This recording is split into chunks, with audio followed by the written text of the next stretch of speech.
Greetings everyone, I am Dr. J and welcome to Through the Looking Glass, where I look at old games I haven't played before to see if they hold up. This time I've decided to break into the jRPG with a game that I've heard simultaneously nothing and everything about, Chrono Trigger. Would you believe me if I told you that I've never actually played a jRPG before? Well, depending on whether you count Pokemon or the SRPG subgenre, that's technically true, though I've heard a lot about the genre through YouTube personalities and internet forums. Perhaps it's because the only consoles we had in the house were a pair of Game Boys and a Wii, and given the fact that a lot of Japanese games don't make their way onto PC, but for whatever reason, my interaction with Japanese games in general has been fairly limited. What made Chrono Trigger interesting for me to cover is the fact that, outside of knowing it's a JRPG and has multiple endings, I got very little information as to why people liked it. Sure, every time I looked at Reddit or anywhere that people were discussing old games that everyone needs to play, Chrono Trigger was always somewhere in the discussion, but I didn't get much of a concrete reason as to why. In my mind, that meant there were two possibilities. Either it was difficult to describe what made the game so good, or there was a heavy dose of nostalgia being applied. For my purposes, that made going into this game really intimidating, because no matter which answer was correct, that would make my job difficult. So the question for me was whether or not I could figure out why people liked it, and regardless of what I thought of it, whether or not I could properly express that. So without further ado, let's find out. The story acts as the framing device for much of the game, but honestly, it's really hard to describe because it doesn't have a, for lack of a better phrase, central plot thread, or at least a pronounced one that I can latch onto. For one thing, as you might guess from the name, time travel is a core element of the game's world and story. That meant following what happens is already going to be difficult, given that you find yourself in various different locales and time periods.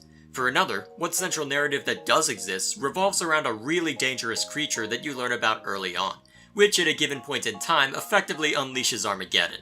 A decent amount of the story pertains to that creature, but the driving force behind the plot usually involves something happening in the time you currently find yourself in.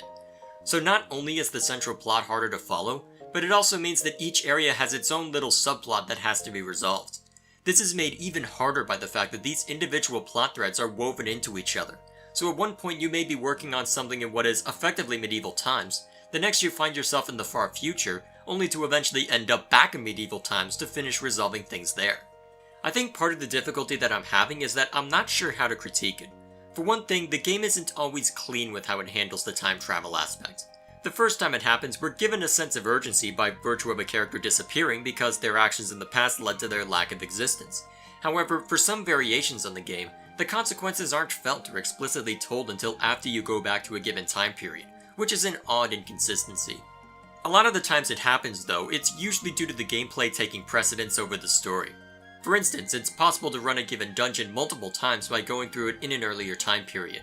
But if you do go through it in that earlier time, then surely that would mean you'd lose the experience from going through it the first time. To be fair though, outside of weird issues like that, I can't think of too many times where the consequences for your actions don't make sense. Everything did logically follow when I step back and analyze it, although the story does appear disjointed and unfocused when you think of the big bad and how our current actions aren't necessarily focused on dealing with him. And yet, though there is that disconnect, I'd be lying if I said the subplots weren't engaging, as despite how archetypal a lot of the individual stories and characters were, they were also really entertaining. For one thing, they're presented well.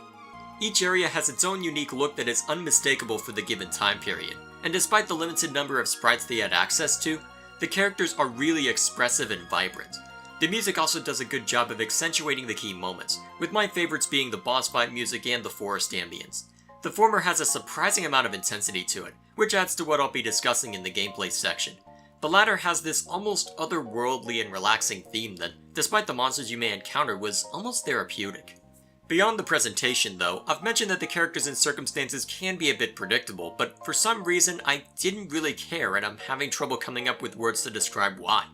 I think part of the reason might be the fact that you have characters from different time periods interacting with each other in a really interesting fashion. That might not have worked in a different scenario, but with the strong personalities given to each character, it's really fun to watch them play off of each other, even for two characters that come from the same point in time. Another reason might be the fact that the characters are also allowed to be vulnerable and have flaws. To take an example, the childhood friend of the protagonist, namely Luca, is an inventor and overall genius, but despite her calm and collected demeanor, she's still allowed to have moments where that exterior doesn't always hold. Hell, I'll probably get fans of the game mad at me by saying this, but her reaction is pivotal to two of the most heartfelt moments in the game. To be fair though, both of them are contingent on choices you make, as in one case some might argue that you get a more heartfelt moment with a different character in your party when that happens, even if those people are giant liars. The one exception to this, however, is the protagonist, who due to being silent doesn't really get to do a lot outside of acting as our spiky-haired avatar. It's kinda disappointing that they didn't do more with him, but given that he's meant to be a self-insert, it wasn't something that really bothered me all that much. Regardless, the attention to detail may be another aspect as to why I like the story, because you can only have 3 people in your party at a given time, and the people whom you have with you will have different things to say depending on who else is in the party and what the circumstances are. Even if the ending itself doesn't vary too much from a common resolution, you can get all sorts of interesting dialogue based on who you pair with others and when you decide to run around with them. Despite the fact that I only played through the game once, I suspect this will be a game I return to every once in a while, just to go through and see what different characters will have to say at different points for different quests. In some ways though, I'm a little worried about replaying it too much for 2 reasons. To start, the game was at its best when I knew absolutely nothing going in. I knew there were multiple endings, but I quickly figured out how those endings were reached and knew that I didn't have to worry about them too much. More importantly than that, though I've said the characters were fairly predictable, the game itself consistently and repeatedly caught me by surprise. In some cases it was a matter of not noticing subtle hints beforehand, in others it was just a matter of being thrown for a loop. Sometimes it would be a time period that I didn't expect us to go to, other times I would guess who a character really was but then be thrown off guard by their true motivations. Hell, in the same scene where that character's motivations were made clear, they later crossed a line that I honestly didn't expect them to, and just when I started to reconcile the fact that it happened, the game threw another curveball and said, "Oh, you think you know how you're gonna proceed now? Nope! Here's a completely different circumstance because we're not done messing with you." To be fair, some of those moments were probably done for the sake of padding game length, but honestly, for the 20 hours I spent on the main game, it was really well paced in all but 2 aspects. There was a decent amount of variety in the circumstances and characters where even if an individual element wasn't always interesting, it was fascinating to see how it fit into the big picture. The time periods were interesting to explore, and the enemies you ran across were interesting to deal with. The first problem is that it isn't always clear what you're supposed to do. Especially towards the end, before you go resolve the main story, there are a lot of loose ends to tie up, both to consolidate your team's strength and to better understand individual circumstances. These are absolutely worth exploring, but the path required to resolve some of them seems to require a degree of point-and-click logic if you don't have a guide to help you. There were other times as well where it wasn't always clear what to do, though in some of those cases, part of the blame can fall on me for being dense. One thing that must be mentioned though is the translation for the game. Since this series usually focuses on the original version, or at least as close to original as you can find, that means I miss out on some of the content provided in the DS and phone versions, as well as some of the fixed-up translations. For the most part, the wording was good enough to get the point across, but there were some points where things were either a lot weirder or tremendously unclear because of said wording. Case in point, I think it's because we're healthy. The other problem is the amount of combat you have to power through in order to get to the next story bit. To some extent though, it can work to the game's advantage. With how much insanity is thrown at you and with how much you have to process, getting some time to just hack away at enemies can be useful to act as a counterbalance or opportunity to catch your breath, as ironic as that last point might be. And yet there are times where, either due to the combat not being difficult or there being 1 too many rooms and 5 too many fights, there comes a point where you think, was this really necessary? Anyone who's played the game will know what I mean when I talk about the castle chase, because that section is guilty of both easy combat and tons of it before you get to the interesting point, and even then, said interesting point is sort of a fake out. To properly explain what I mean, let's get into the gameplay discussion. Going into this, I knew that jRPGs had a reputation for being really grindy, which is what I was most worried about going into this. It's not that I'm against grinding per se, as my love of Diablo-style games can attest to, but for me to be okay with the grind, either the reward needs to be worth it, or the core gameplay loop has to be engaging enough for me to tolerate it.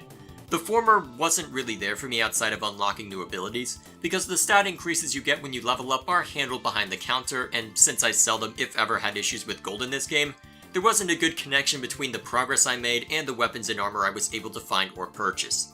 That meant if there would be any grinding, my ability to tolerate it would come down to the core gameplay loop, which I'm happy to say was more than good enough, in part due to my expectations. The impressions I got is that JRPGs tend to use turn-based combat, at least if this game was anything like the ones I've seen. That meant when I found out the combat happened in pseudo-real time, I was pleasantly surprised. For people new to the game, there are 2 combat modes available. one of them pauses the game whenever a character is able to act, which allows you time to consider what to do for a given circumstance. It's not all that flexible, especially given that it's more difficult to use certain abilities in this mode, but it's a workable option if you want something more laid back. But what I chose was the active combat mode. In essence, the speed statistic on your party's character sheets determine how long it takes before they can take an action, be it attack, use an ability, or technique as they're called in this game, or use a consumable item.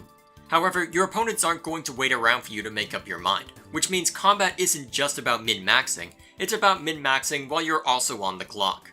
That one change added a really great sense of urgency to much of the combat. Doubly so because unless you want to use an item slot to equip Luca's scanner, you can't see enemy health bars, and even with Luca's scanner, you can't see enemy boss health. Normally I'd be against doing something like that since it can end up being frustrating if you're having trouble, but since you don't know how long you have until they go down, it means you're constantly having to give it your all. With this system, it also allows you to have fun with characters beyond just what they as individuals can do. To properly explain that, each character has a set number of techs that are unlocked over time. Some that heal, some that do varying types of damage, some that are single target, others that are AoE, and so on and so forth. For instance, Luca has a flamethrower that hits a target enemy, and every enemy in between her and said target, which means the 2D layout of the field can also have a major impact. Again, another point which I think is really well thought out, but I digress. As another example, the protagonist has a spin to win that damages the target enemy, as well as every enemy around said target. What's great about both of these is that if both the protagonist and Luca are able to act, you can combine them into what is called a dual tech that adds a serious amount of fire damage to the spin to win. And even that in and of itself can be an interesting trade-off, as you have to consider whether they do more damage individually or together, especially since Luca has a lower speed stat than the protagonist, which means he might need to wait for her to be ready. What makes it even more interesting is that it's not even purely about having bigger numbers than your opponents. In the case of the generic encounters, a lot of the grinding that you may have done before encountering a boss actually happens before you reach said boss. In fact, there was only one point in the entire game that I actually did feel the need to grind an area, in order to unlock a couple of techs for a given boss fight. That means while you're making your way to a boss, you might not have to be as cognizant about health and mana, but you do have to think about whether you'll be able to handle the next encounter, and the next, and the next. Along with that, the abilities provided give you varying types of damage, which certain monsters may be resistant to, outright immune to, or be healed if applied to them, meaning it's not just as simple as spamming the protagonist's AoE lightning spell, as awesome as that spell may be. When it comes to the boss fights, figuring out how to approach the fight is half the battle, which is even better given the fact that you have to do it on the fly. For instance, in one boss fight against a powerful sorcerer, every time you hit him, he would change which elemental damage he was vulnerable to, and further signal that fact by counterattacking with that particular element. The first time I tried the fight, he flat out destroyed me, which meant I had to consider how I was approaching it. Every time I hit him, he would strike back with an AoE ability, to where my healing character couldn't keep a pace. Since my attacks that didn't match the elemental type were doing pitiful damage, the answer was to ironically stop attacking unless that character could use said elemental power. It went against every instinct that over 20 years of gaming has honed into me, but it was a really clever way of injecting variety into the boss fights, even if it could have been made a little clearer. In general, I would say the combat was about as difficult as it needed to be. It wasn't challenging per se, as there were very few times that I needed to replay a section or boss fight, and even then I seldom had to do it more than once, but given the sense of urgency created by the combat scheme, it felt about as hard as it should have been. There was enough tension to where it felt difficult, even though I probably shouldn't have been able to defeat the final boss fight on my first try. If you're looking for the Dark Souls of JRPGs, trademark, then you're not going to find it here, but for the purpose of someone new to JRPGs, it was as difficult as it needed to be. Hell, given that I am a newcomer to the genre, I'd say that this is the game you should give them as a point of entry. However, I do have one major issue with the gameplay, and that's with the controls. When moving around in the overworld, you use the D-pad, or in my case an analog stick, as you would expect. It's a little floaty, which means if you need to be precise it's not always ideal, but since it's just navigating through the world, not a big deal. During combat though, the menu can be an unnecessary point of frustration. At least in what I played, which was mostly an active combat mode, it would have been nice if I could have started to prepare what I wanted a given character to do. However, since I had to wait for said character to be ready to attack, that meant the clock was usually ticking, which meant in later parts of the game you have to scroll through a lot in order to pick out what you want, which can be frustrating if you get in too much of a hurry. In some cases it's not too bad, as if someone's currently attacking, the timer is paused to prevent an issue, and it gives you a small moment to prepare. But whenever that clock is ticking, it's an unnecessary point of frustration. In fact, that point of frustration is only further amplified by virtue of how else I tried to play it. Since you can't directly purchase the SNES version anymore, I wanted to throw some money at this game, and because I don't have a 3DS, I decided to pick up the Android version.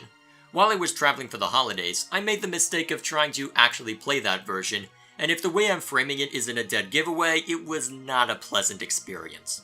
To explain why, let's just think for a moment about the advantages that an Android provides us. Because you have a touchscreen, that means you can take away a lot of the button presses required to actually take an action, which are far more than probably is necessary for the SNES version. To be fair, I'm not sure how you would limit it in said version, but that's beside the point. With a touchscreen, you have a golden opportunity to really make something engaging.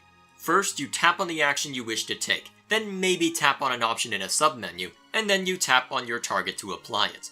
It's a simple idea that may lose the benefit of seeing how many targets will be affected by an AoE spell, but makes up for it by allowing you to act a lot more quickly. Meaning even if it didn't hit everything you might have wanted, at least you'll be able to quickly get back to beating people up. That's what I wish the Android version was gonna be, but what was it actually? A port of the DS version that refuses to work outside of the limitations of needing to cycle through menus, therefore doubling the number of taps required to do literally anything. Instead of just tapping on something and moving on with your life, first you have to be sure the menu option is highlighted, and then tap anywhere on the screen that isn't another button in order to confirm that order, which might be the dumbest mobile interface that I've ever seen, because apparently replacing the A button with the entire screen is the only way we can make the damn thing work. But then, it gets even better! Because you still have to cycle through enemies using the smallest buttons I've ever seen in a mobile game, which means if you miss that button and tap the screen, suddenly you just attacked an enemy that you didn't want to attack, or used an item that you didn't want to use on a character you didn't want to apply it to. Those two factors meant I either had to be willing to screw up a lot in order to play it, or slow down and be suboptimal as I took more damage to the face by whoever I was fighting. Which meant the first boss fight in the mobile version was literally harder to beat than the final boss fight in the SNES version. Good freaking god, you could literally get a better experience by either pirating the game or emulating an Android on your computer. In which case you only have to worry about using a mouse for all this, because at least you can be precise with a mouse if you're used to PC gaming. So yeah, I've got my problems with the mobile version, and if I had any other way to buy it directly, I would have in a heartbeat. As it stands, well, what can you do? Overall, despite the issues I have with the mobile version, and miscellaneous nitpicks within the game itself, I'm really glad that I finally played this.